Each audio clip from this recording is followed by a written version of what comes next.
right, welcome back to everybody that's been patiently awaiting yet another episode of Wild Bills Podcast. I believe we're on episode 27 after about a month and a half long hiatus. I apologize to all my loyal fans for the long break.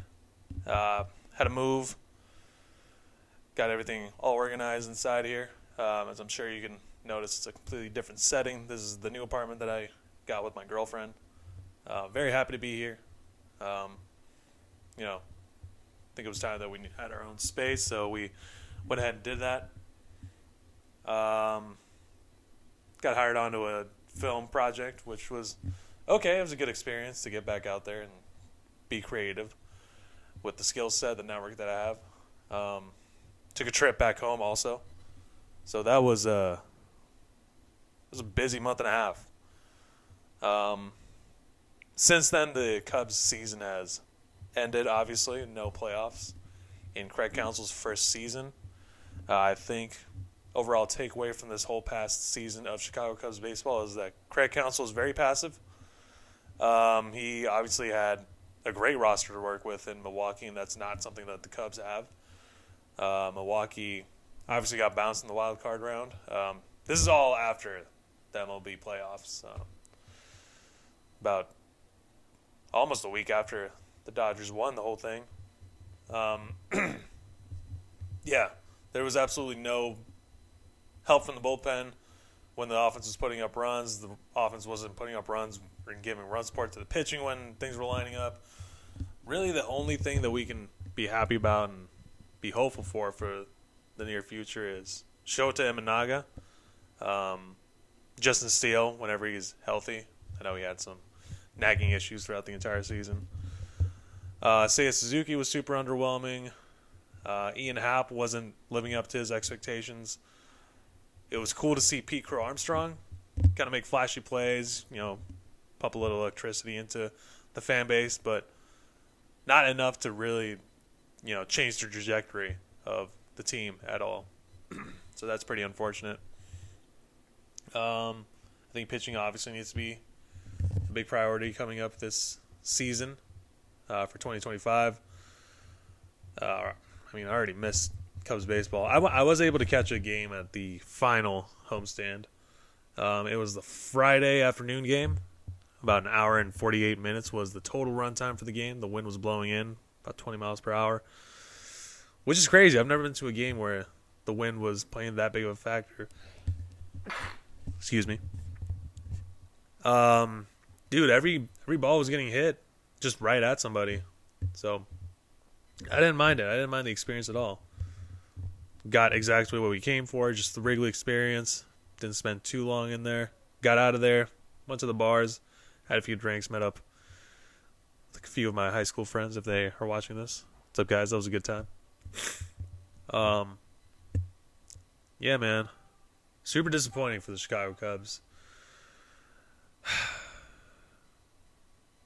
Free agency will be interesting to see if Jed Hoyer is a serious player and making a move for any of these big names. Juan Soto would be super cool. I know the Cubs were cheap about last season and not wanting to really shell out the money for Shohei Managa or Shohei Ohtani. I think it would have been worth every single penny. But I don't know anything. Juan Soto would be super cool. Obviously, you saw him play a major factor in the Yankees. Hit those home runs in the playoffs, come up big in every single moment that he really could have possibly came through in. That's really like the premier guy that I would love to see the Cubs make a run for. Obviously, Cody Bellinger opted into his contract, his second-year option with the Cubs, which I'm cool with. Cody Bellinger's a good player. He has a really high ceiling, former MVP. Solid left-hander in the lineup. Pretty decent defensively, too. So, yeah, man, I don't know where this team really goes. Because the roster constructed currently is, again, a second or third place team in the NL Central, which is not the best division in baseball. So that's not super encouraging to see. So, overall, same old Cubs. Sucks. but I do miss them. That's all I really have to say for my season recap for the 2024 Chicago Cubs. A waste of a season. And it never was David Ross. But whatever, we got our $10 million manager or whatever. It doesn't matter. So obviously we've missed a few weeks of the NFL season also. Yesterday, I had the displeasure of sitting through the entire Chicago Bears game against the Arizona Cardinals. I don't really know what to make of Caleb Williams. It's really tough to fully evaluate somebody when they're thrown into such a terrible, awful situation. I think they gave up 6 sacks to Caleb, and he covered up a lot of that with his legs running around. It's just there's no fun in watching them. There can't be any fun in playing for them. The defense has done about as much as it really could, but the coaching staff has definitely lost the locker room. I mean, how do you let up a 50-whatever yard run with like 10 seconds left on the clock before half? The game was over right there. The game was over when it started. The Bears had the biggest on-the-road advantage with all those Chicago fans being in Arizona. There was everything working for them, except for the team. Coming out of a bye week, this is the 2 worst games I've seen since that 2021 season. Or, 2022, when they earned the first overall pick. The Bears right now look like they deserve the first overall pick. Not off of a trade with the Panthers, but just by the way they're playing. That sucks, dude. There's visible evidence of people just giving up.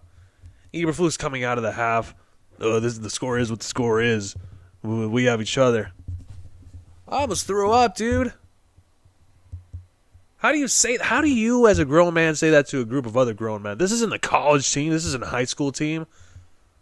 That's something like a high school coach would tell their team when they're getting blown out 50-0. The game wasn't out of reach then. There was still a chance to catch up. But I mean, dude, they gave up the most amount of points in a game in just the first half all season. And that's against the Arizona Cardinals, which in the grand scheme of the NFL are a pedestrian team with the worst pass rush in the NFL. And they were getting home every single time. Caleb Williams didn't have a clean pocket. They were getting home with a 3-man rush. They were bringing 6 people, and the Bears weren't able to do anything. There was no foresight for anything that they were doing. Shane Waldron wasn't scheming up successful plays. I don't understand how you pay Cole Kmet to be a premier tight end, which he can be, and not give him any targets. It's so stupid, dude. And especially to show that you are incapable of rebounding after a heartbreaking game like the Washington game, which was malpractice on the coaching staff to begin with and to end with. Yeah, dude, the Bears organization at the very top is so unserious. Look, I've known this since, I think the first time it really hit me was in 2014, the Mark Trestman year, where everything went out the window. Everything went wrong. The Bears were getting blown out 42-0 against Green Bay on Sunday Night Football.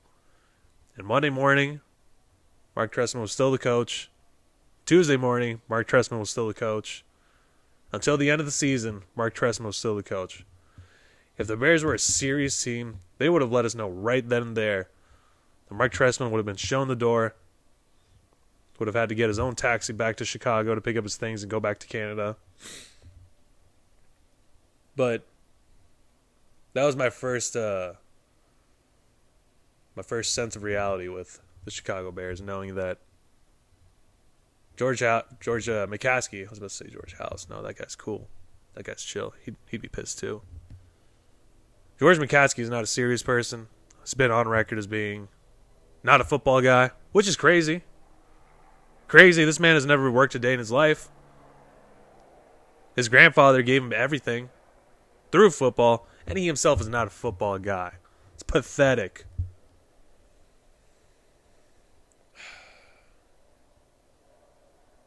Any self-respecting franchise would fire, what's his name, Matt Eberflus, after what he's done. There's no reason for Caleb Williams to be in on that last drive. I was expecting Tyson Bagent on the second to last drive. I don't understand what Caleb Williams is doing out there. And he got shaken up on the second to last play. Dude, that's so egregiously such a bad position to put your young quarterback in. He should have never made it into the season, Matt Eberflus. Should have lined up a brand new coach with him, but you know, this is what I get. This is what I deserve for being a Bears fan.